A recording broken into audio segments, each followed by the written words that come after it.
Okay, so image quality again, to have a high quality image, we have to accurately represent the anatomy, and that is to represent the anatomy in its size and shape. So we'll talk about magnification, we'll talk about distortion. So we have to accurately represent those things. We have to accurately represent the density of the tissue types that we're representing, so we have to have high contrast as well. We also don't want it to be fuzzy. You know, you ever put on somebody else's glasses and try to look around the room? How distorted the image appears, or your vision appears. All right, so we don't want it to be fuzzy either. So what we want is high spatial resolution, high contrast resolution. We want to eliminate as much as we can noise and artifacts and any kind of distortion. Right? So contrast. Subject contrast is difference in tissue type. Where we're looking at subject contrast, we're looking at the difference between bone and soft tissue, between the different types of soft tissue. Is it muscle or is it fat? Or maybe between air and soft tissue and air and bone. So radiographic contrast is the difference as we see on the image. That's a black and white that we can visualize on the image itself. So you're looking at the screen up here and you only see two shades of gray. You see black and you see white. That's very, very high contrast. If I were to go to designs and maybe do that, let's see what happens. It won't even, it's because I've got it open in my office. Okay. But just looking at these up here, you can see that they're much more gray with this thing up here. You see multiple shades of gray represented, right? So that would be more of a low contrast. So we've got high contrast, we've got lower contrast than this, and then we've got very much lower contrast here, okay?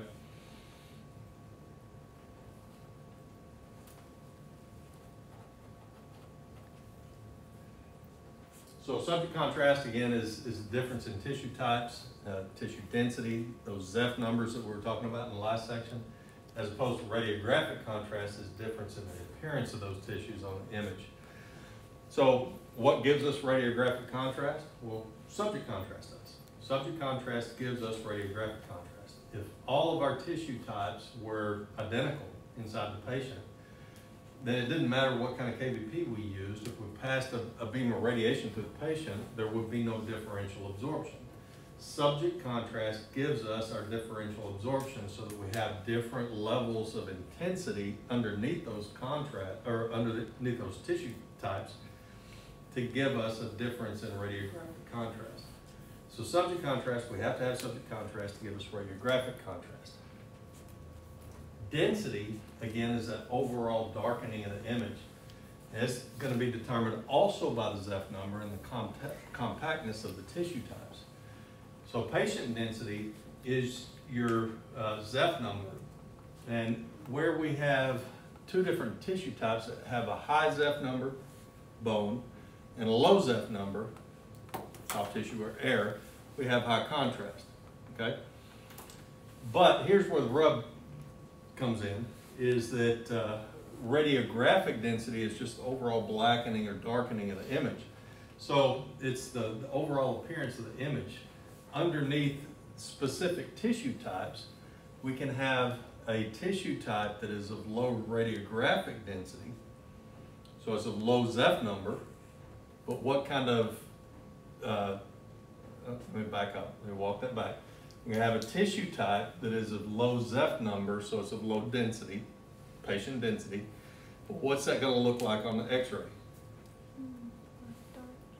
It's going to look dark. It's going to look dark. So if it looks dark on the image, then what kind of density is it on the image? Is it low density or high density? High density, right. So density is going to be, the different density types are going to be inversely proportional. High patient contrast gives us high radiographic contrast. High patient density gives us low radiographic density. Okay? If it's hard to penetrate, then it's going to show up bright on the image. So a bright image is going to be described as low density or high density? Low density, right. So high patient density gives us low radiographic density for that tissue type. Low patient density gives us high radiographic density. Okay, if it's easy to penetrate, then it's going to give us a high density on the image. If it's hard to penetrate, it's going to give us a low density on the image. Okay, you kind of got that? So Densities are inversely proportional. Contrast is not. a patient is easier to penetrate at higher density. Correct. So think air. You know, on a chest X-ray. Go to this for a second. And density is directly and contrast is not. Correct.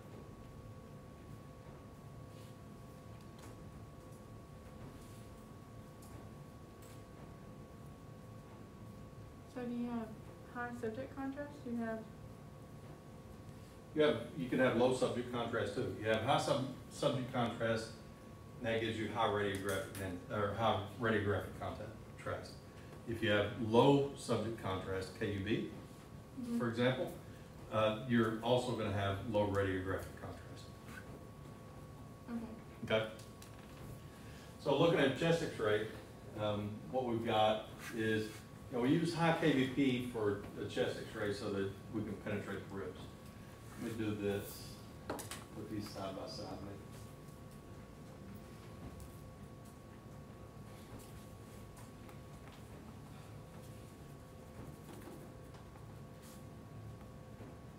Okay, let's see if I can scratch that one up. Yeah.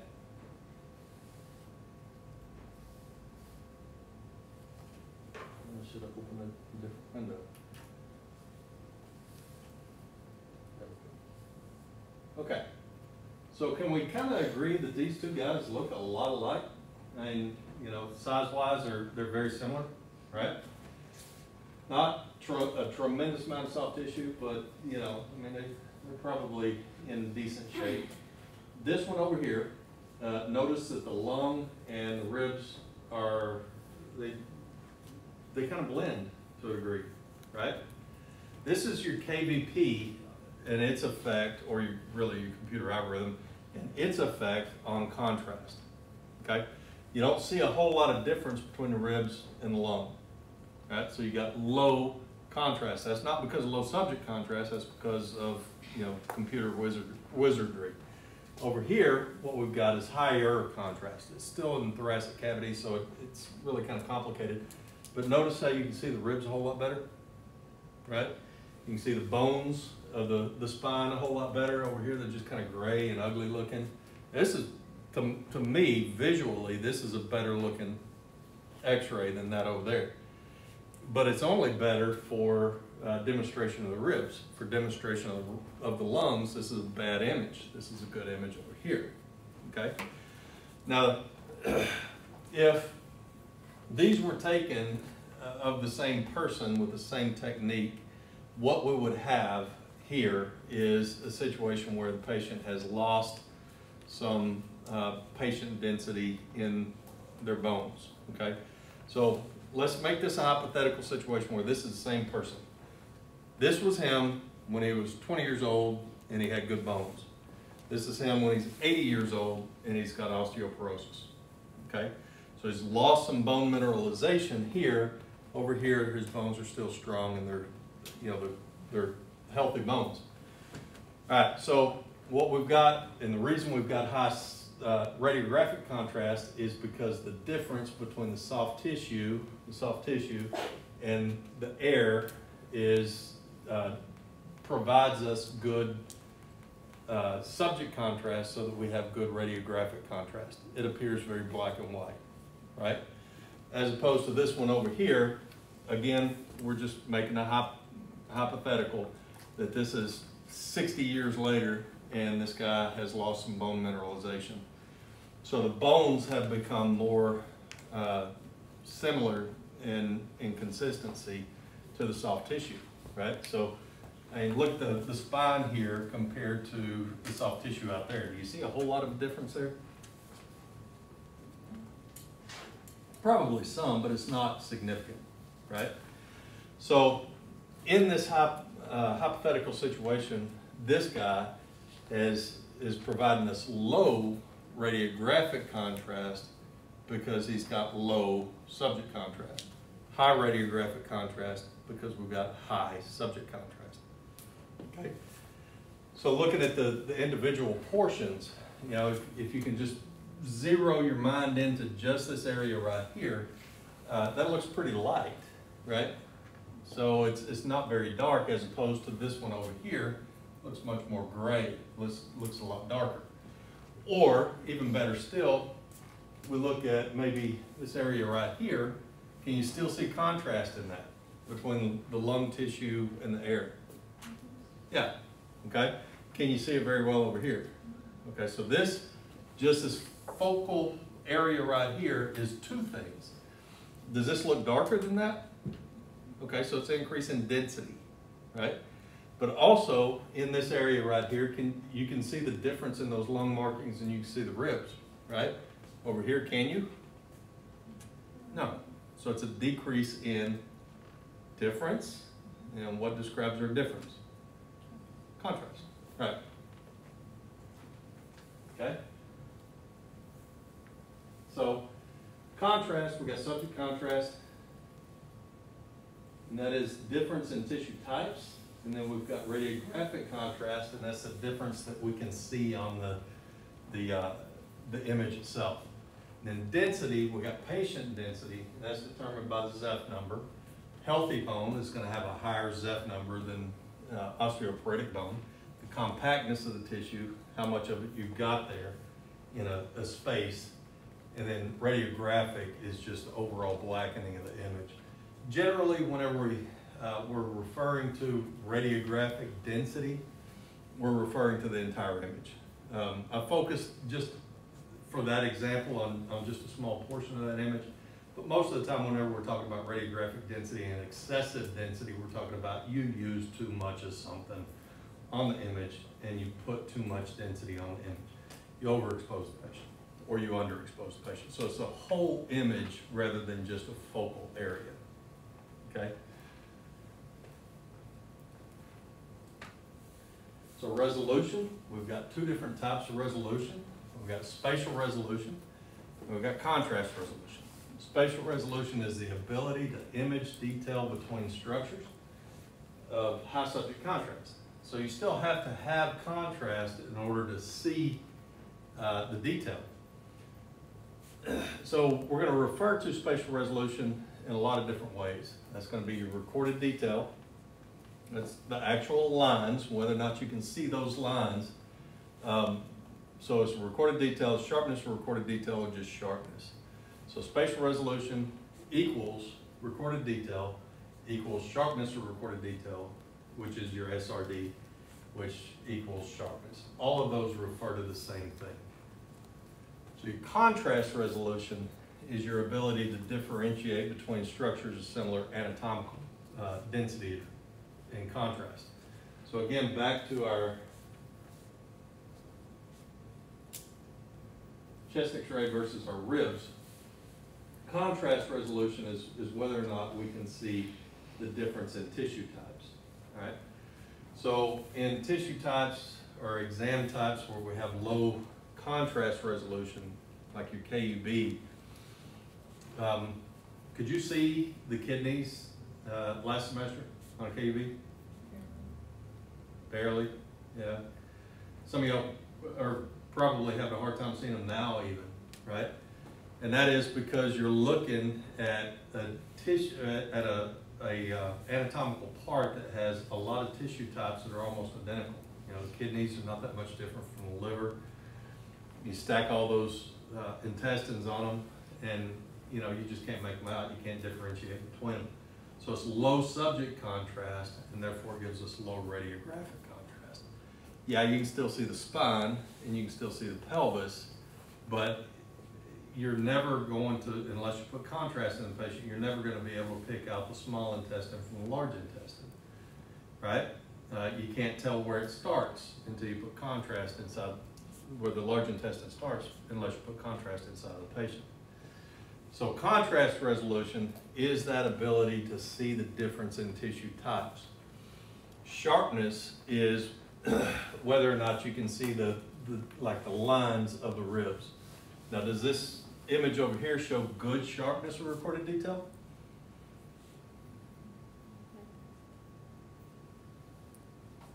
Who says no?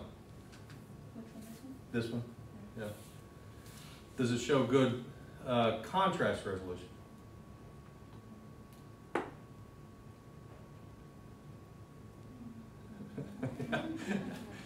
You have to have them both in order to have a really good, eye-pleasing image.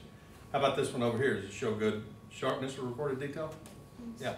Does it show good contrast resolution? Yeah, it does. All right, so this one over here actually shows good sharpness or recorded detail, but you can't really see it all that well because the contrast resolution is not all that good. So imagine you take an image and you're using a DR, well, you can't be using a DR. You're using a CR system. Anybody use the CR system? Nice, nobody. Okay, so you're using a CR system. A CR system uses a cassette with an imaging plate inside of it. You make an image on the imaging plate and you reuse that imaging plate, but you've got to take that to a reader and you put it inside of the reader. The reader takes the imaging plate out, reads it, and erases all the information on there. It's not digital. Erases all the information on there and gives it back to you. Okay, so between every exam, you have to have this plate read. You have to put it inside of a reader and have it read. If you were to make the perfect x-ray, and say you're out doing portables and you're using these CR plates, you do a chest x-ray on a patient, you use the correct SID, you use the correct KVP, you use the correct focal spot, you use the correct max, you use, the patient wasn't moving, so you did everything right. Everything was absolutely perfect and you made an exposure. Take the imaging plate out from behind the patient, you walk into the next room, and let's say you're working in teams, and whoever it is that you're working with, you put that imaging plate back into the portable, and whoever you're working with didn't see where you put that imaging plate in the stack of plates, and they pull that same one out and they give it to you. Okay, it's been used, right? You've got the perfect chest x-ray on it, but you're in the other patient's room now. So you put that imaging plate behind the patient and you make an exposure on that. Okay, so you've got two patients stacked on the same image. Did your second image do anything to destroy the sharpness of the first one, or is the sharpness of the first one still on the image? It's still there, right? Are you going to be able to see it though? No. And that's the difference between what you're seeing here. Both of them exhibit good sharpness, but only one are you able to see everything that your eye wants to see. Okay? That's what we'll call visibility. So we're going to look at sharpness and what controls your sharpness, but we're also going to look at your visibility functions as well. You shoot the perfect x-ray and I don't know, on films, if y'all ever use actual photographic film, okay, you pop the back of your camera open, and what happens to your film? It's ruined, right? So if you had all the perfect x-ray or pictures on it, and then you pop the back of it open, are the pictures still on that film? They're still there. Are you ever going to be able to see them? No, you're not. So you have to have both sharpness, that's actual resolution, and contrast resolution in order to visualize. So you have to have both things. You have to have sharpness of recorded detail and visibility in order to see a good image and make a diagnosis off that image. Okay, so we're going to look at both of those in this section. Any questions?